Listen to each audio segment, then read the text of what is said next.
Welcome to the Minute of Terror channel. Leave your like and subscribe to the channel. Leave a comment where you are watching this video from.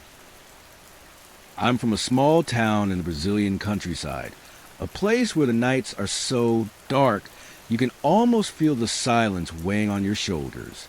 My house, inherited from my grandfather, sits on a dirt road, surrounded by tall grass and trees that seem to whisper ancient stories when the wind blows. It was my grandpa who told me this story, and even now when I close my eyes, I get chills just remembering the way he spoke, his voice trembling but firm, as if he wanted to convince me it was all true. It was a hot night, the kind where the heat clings to your skin and makes you toss and turn in bed, unable to find peace. My grandfather, already elderly at the time, was trying to sleep in a room he shared with my grandmother around 1:30 in the morning. He was woken by a noise on the roof, a heavy sound, like something big was walking up there, scratching at the tiles. He thought it might be a rat, maybe an owl that sometimes perched on the roof. He grumbled, rolled over, and tried to go back to sleep, but the sleep that came wasn't restful. In his dream, he saw a figure, a man, but not quite a man. It was tall with broad shoulders, but the eyes were yellow, glowing like embers in the darkness. The creature seemed humanoid, but something was off about it. Its body was covered in matted fur. Its hands ended in claws, and its mouth, my God, its mouth looked torn, revealing sharp teeth. In the dream, this being invaded the house, forcing the door open with a guttural moan that seemed to come from another world. My grandfather tried to scream, but no sound came out.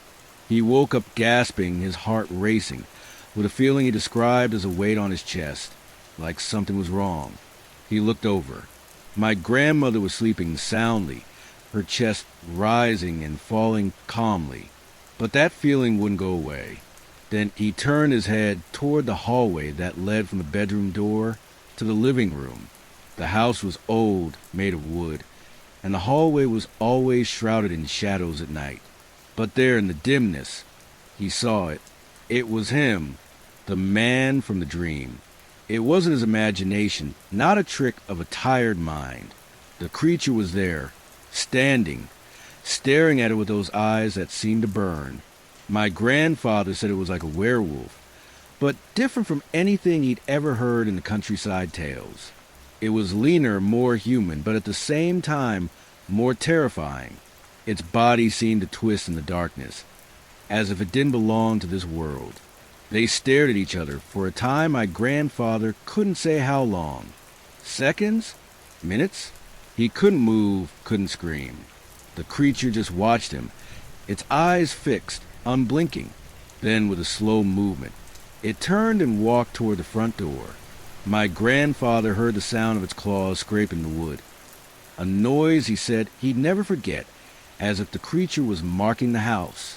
Then silence. He stayed still, sweating coldly, until the sun began to rise. He didn't sleep again that night. 2 days later, my grandmother died. It was sudden, without warning. A heart attack, the doctor said, at exactly 1:30 in the morning. My grandfather never got over it. He said that monster, came for her, that the scratching at the door was a warning, an omen. He never heard noises on the roof again, never saw the creature again, but he carried that weight in his eyes until the end of his days. I inherited the house after he passed. Sometimes when I'm there, lie in the same bed where he slept, I look at the hallway. The darkness still feels alive, like it's waiting. And on the hottest nights, when the silence is too heavy, I swear I hear something scratching at the door.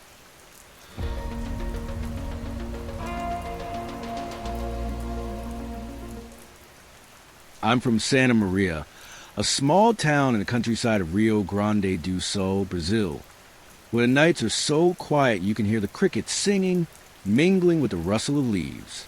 I grew up listening to my grandmother's stories, told on the porch while she peeled oranges or knitted a scarf. She spoke with a tone that blended nostalgia with slight tremor, as if she still felt the weight of those days. The story that stuck with me the most was about the werewolf, a living legend that haunted the full moon nights when she was a child in the 1950s. Even today, when I walk down the dirt roads of the town, I get chills, as if the shadows still hold secrets. Back then, Santa Maria was a simple place, with wooden houses scattered among cornfields and banana trees. Everyone knew each other, and stories spread from mouth to mouth like the breeze, carrying the scent of wet earth. But on full moon nights, the town changed.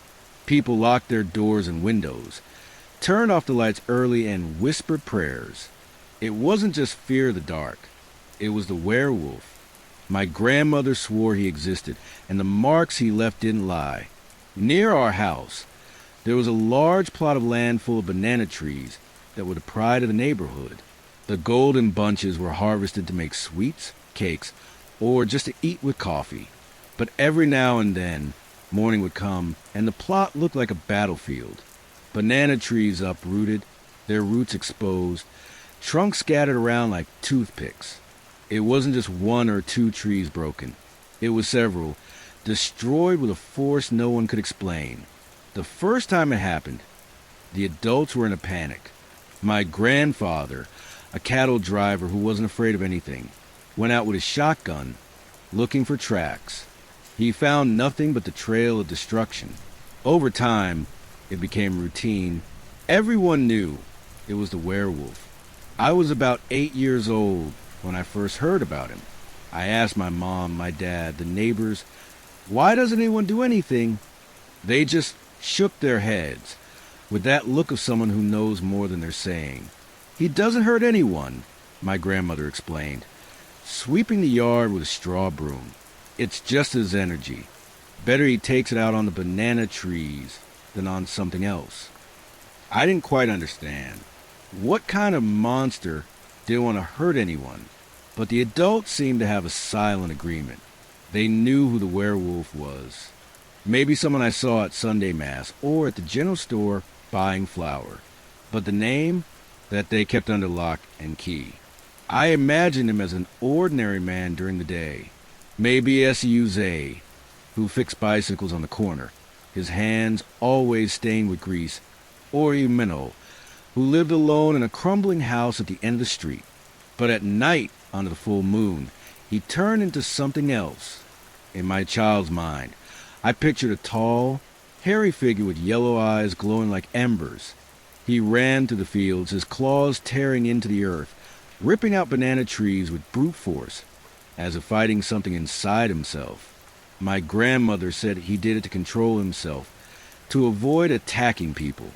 It was like he knew about the monster he carried, and chose the trees as a way to protect us. One night, I remember like it was yesterday.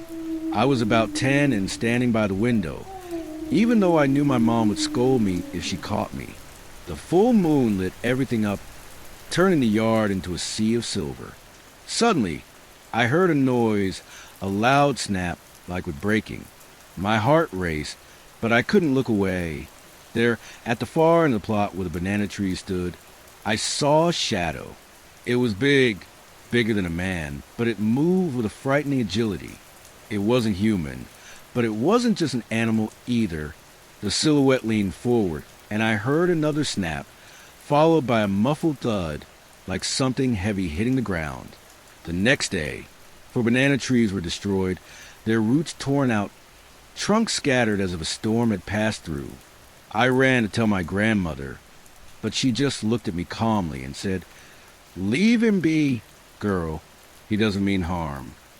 That only made me more curious. How could she be so sure? I asked if she knew who he was. She hesitated, looked at the horizon, and said, "The adults know, but he's harmless, so we let it be." That frustrated me, but also made me respect the mystery even more. When I reached my teens, things started to change. Around the time I was 15, whispers in the neighborhood brought the news. The werewolf had died. No one said his name, but I noticed that S.U. Menno, that quiet man from the crumbling house, stopped showing up. His house sat empty, the windows covered in dust, the yard overtaken by weeds. full moon nights started to feel calmer. People began leaving their windows open, walking the streets without fear. The banana trees stopped being destroyed. It was like a weight had been lifted from the town. Now, as an adult, I live in Santa Maria, in a house not far from that plot where banana trees used to grow. The place is just weeds now, but I still pass by sometimes. On full moon nights, when the silence is so deep it seems to swallow everything, I swear I hear a snap like with breaking in the distance. I look out the window, half expecting to see a shadow moving among the trees. My grandmother, who's now gone, would say it's just a wind. But deep down, I wonder if the werewolf really died, or if he just found another way to spend his energy on the full moon nights of Brazil.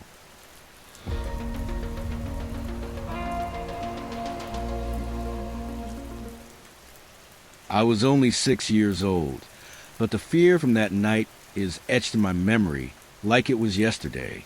We lived on a farm atop a hill in the Brazilian countryside, in a small town surrounded by woods and silence. It was me, my mom, my grandparents, and my cousins, all together in a wooden house that creaked with the wind. The story I'm about to tell is as vivid to me as it is to the rest of the family, who repeat every detail word for word, like it a pact to never forget. It was a full moon night, the kind that bathes everything in a silvery, almost supernatural light. I was playing on the living room floor with my cousins while my mom and grandma talked in the kitchen. Suddenly, a howl cut through the silence. It was distant, coming from the foot of the hill, but it made everyone freeze. My grandma, who always had a story for everything, went quiet, just listening. The howl came again, closer this time, and then another, louder, as if it was climbing the hill toward us. My little kid's heart was already pounding, but I didn't know if it was fear or curiosity. Then the howls turned into growls. It wasn't a dog, it wasn't a wolf. It was something bigger, rougher. The growls started circling the house, like the creature was pacing around, stalking us. My mom went pale, and my grandpa, who was sitting on the porch with a cigarette, rushed inside and locked the door.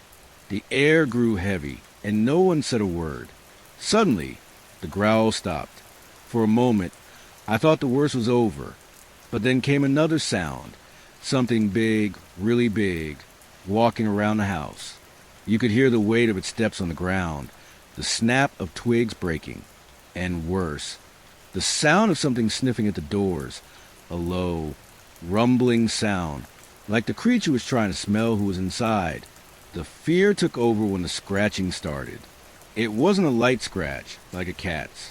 It was an infernal sound, thick claws scraping the wooden door, as if the thing wanted to get in.